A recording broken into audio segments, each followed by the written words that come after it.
Bonjour à toutes et à tous. En cette semaine de la QVCT, qualité de vie et des conditions de travail, nous souhaitions revenir sur un sujet qui nous concerne tous, les risques psychosociaux et le syndrome d'épuisement professionnel. Alors, les études se multiplient et le constat est assez préoccupant selon plusieurs enquêtes récentes. Plus d'un cadre sur deux déclare ressentir une surcharge de travail, un stress important ou un épuisement professionnel.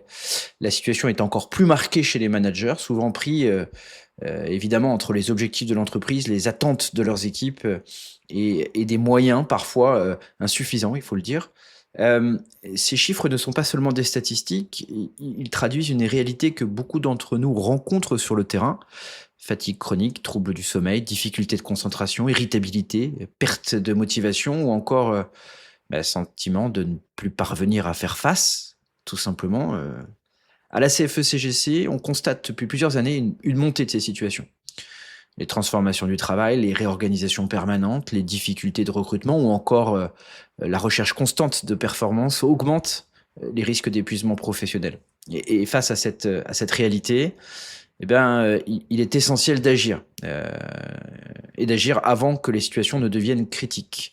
C'est tout l'objectif des actions de sensibilisation que nous menons régulièrement dans la région Centre-Val de Loire, à travers nos soirées consacrées au décryptage du syndrome d'épuisement professionnel, mais aussi nos journées dédiées à l'identification des leviers à actionner pour prévenir et traiter ces fameux RPS et leurs impacts.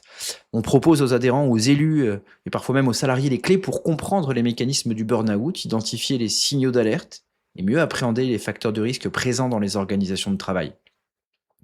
Attention, ces rencontres ne sont ni des consultations médicales, ni des formations de spécialistes, ce sont des moments d'échange, de réflexion et de prévention qui permettent de mieux comprendre un phénomène qui touche aujourd'hui de nombreux salariés, cadres et managers. Nous vous invitons également à découvrir le mémo pratique édité par la Confédération sur le syndrome d'épuisement professionnel. C'est un outil pédagogique qui permet de reconnaître les symptômes annonciateurs du burn-out, d'en comprendre les différentes étapes et d'identifier les démarches possibles lorsqu'une situation se dégrade.